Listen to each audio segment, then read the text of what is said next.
between the Lac du Flambeau reservation and the town of Minocqua. At night, it glows ghostly white in the moonlight. On it, faded almost beyond recognition by 35 winters, is the face of a woman. Susan Poupart. Everyone called her Suzy.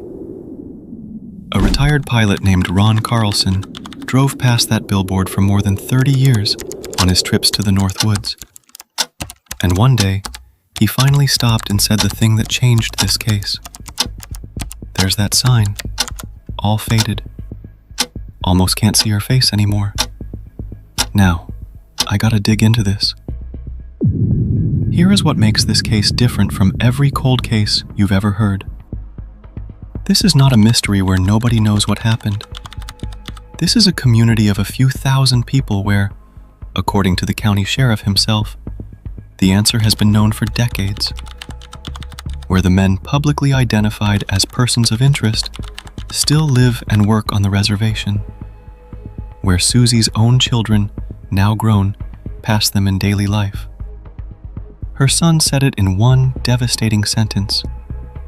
They've all had a life with their children. Me and my sister, we had that taken away.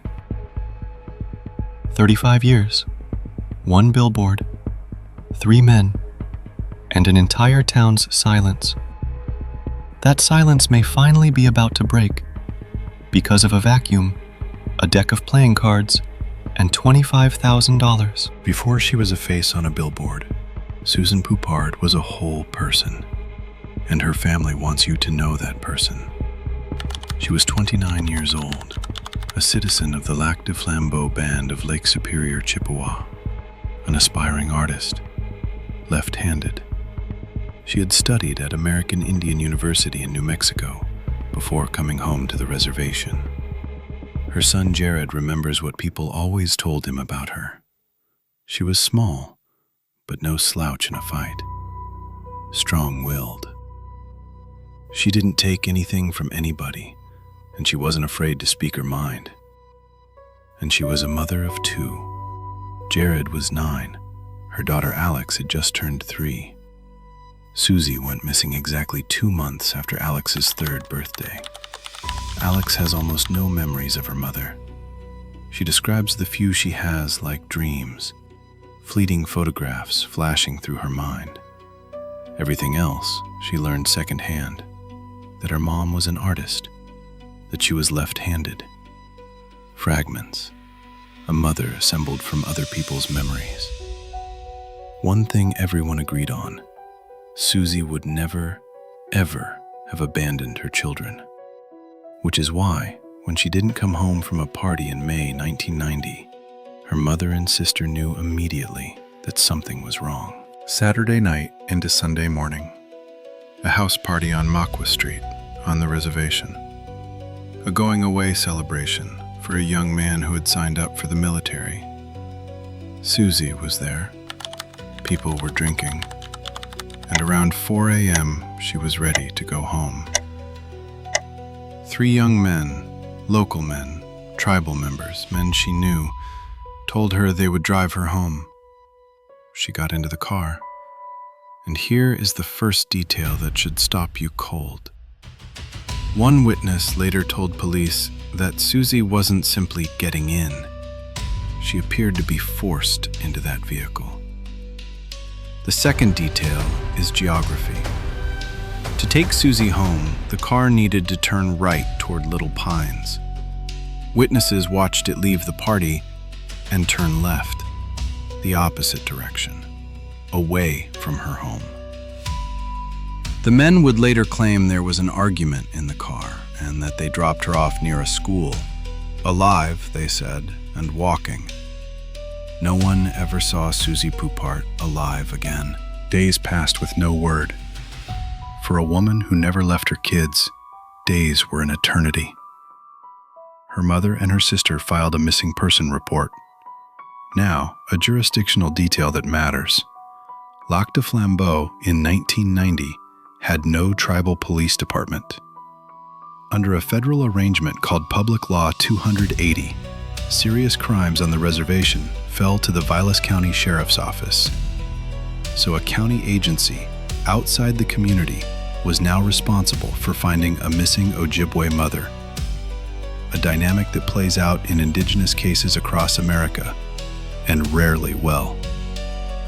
To their credit, deputies and fire personnel searched for days. Family-organized search parties kept going all summer into the fall.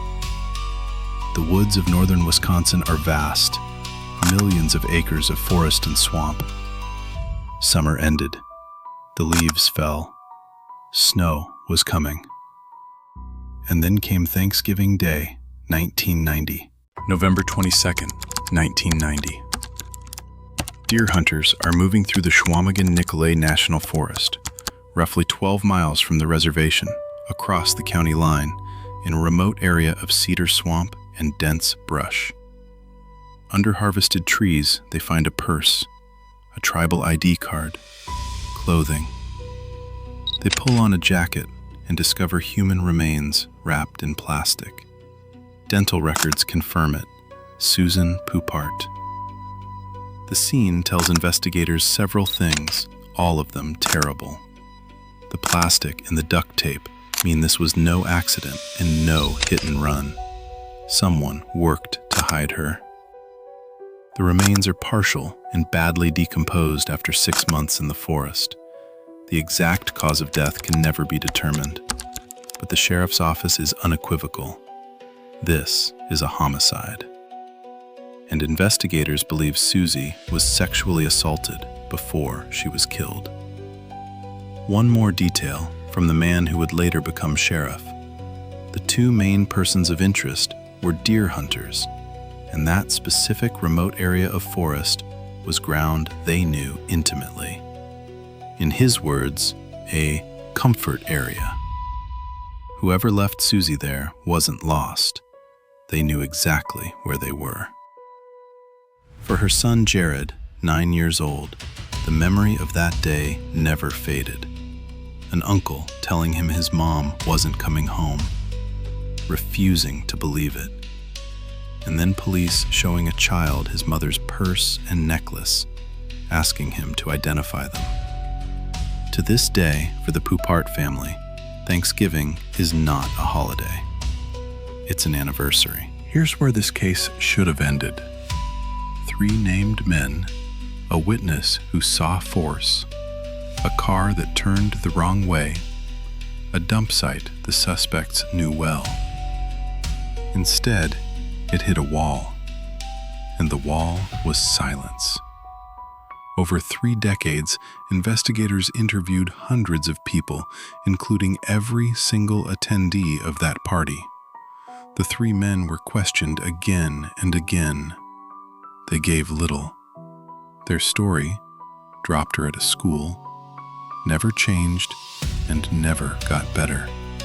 Investigators went further than most cold cases ever go.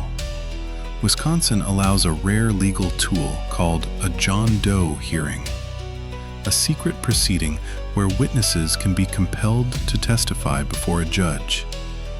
In this case, they held them twice in the early 90s. In 2007, a district attorney, tired of the secrecy, held a third, publicly. A man faced hearings over involvement in Suzy's death. The charges collapsed.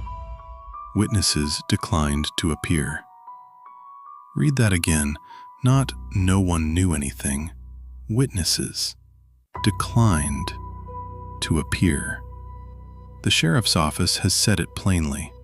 People in that community know something and have chosen not to come forward.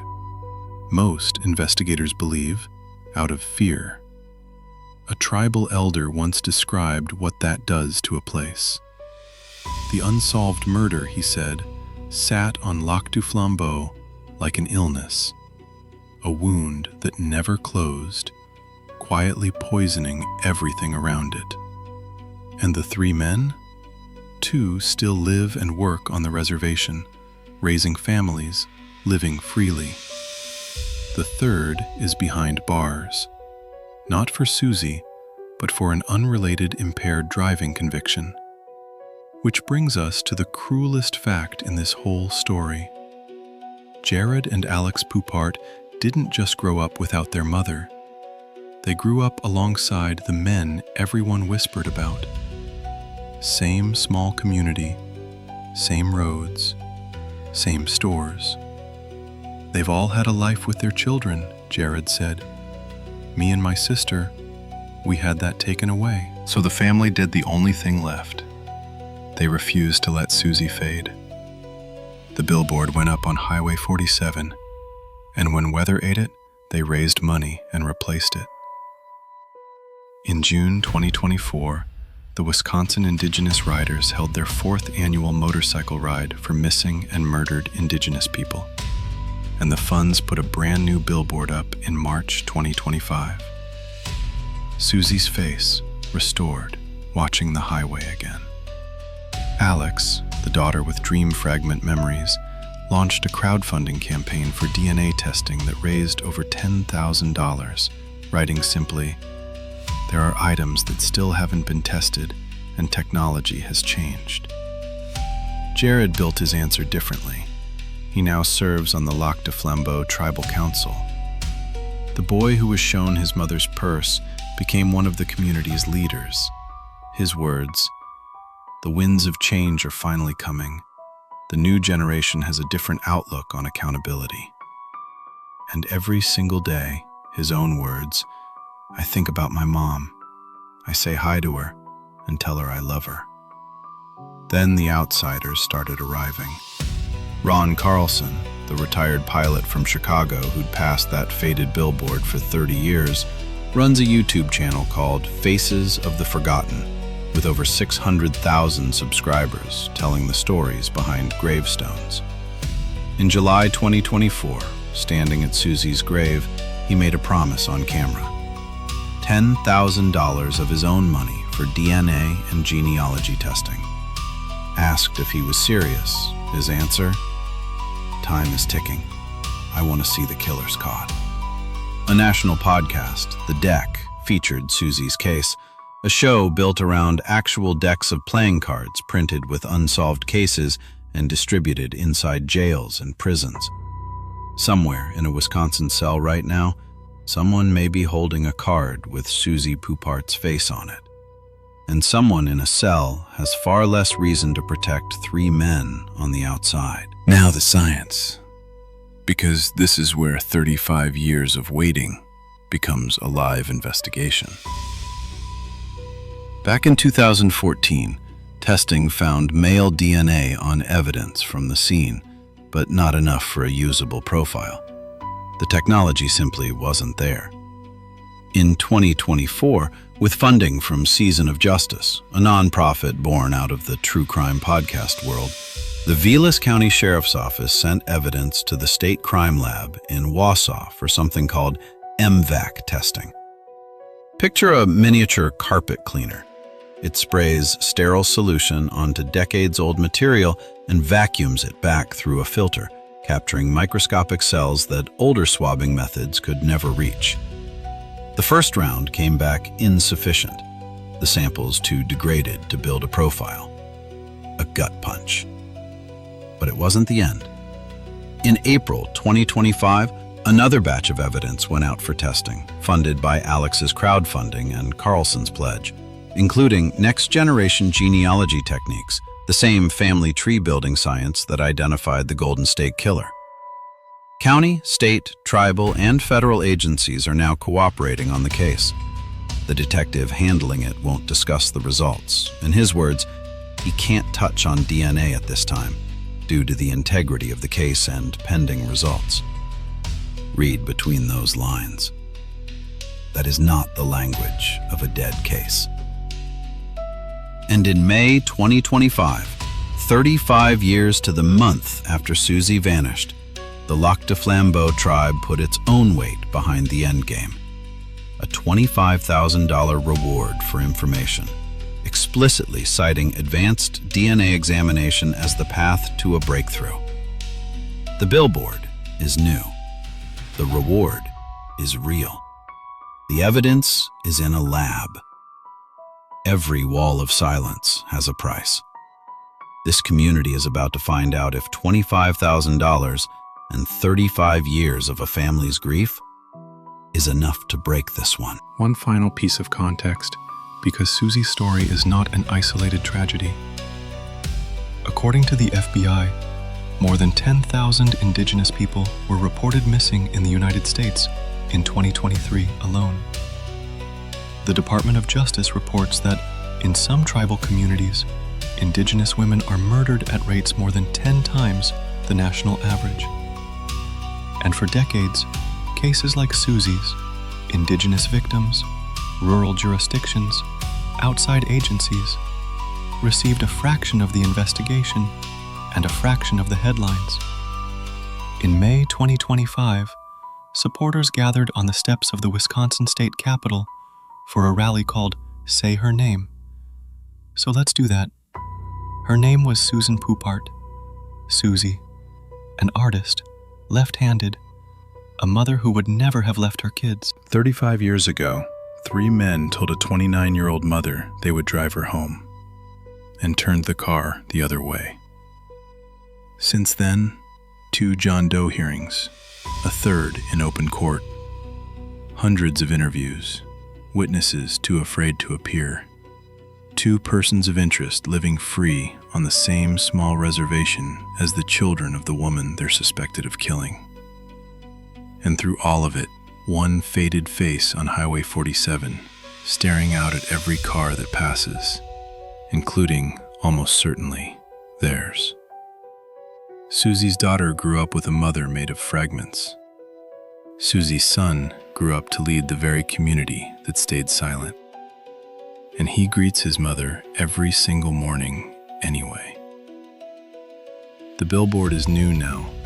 The DNA is in the lab. The reward is on the table. Someone on that reservation has carried this for 35 years. It's time to put it down. If you have any information about the 1990 murder of Suzy Poupart, contact the Vilas County Sheriff's Office, Wisconsin. A $25,000 reward is offered by the Lac du Flambeau Band of Lake Superior, Chippewa. You can also submit tips through Wisconsin DOJ cold case channels. It has been 35 years. Cases older than this one have been solved with a single phone call. Yours could be the one.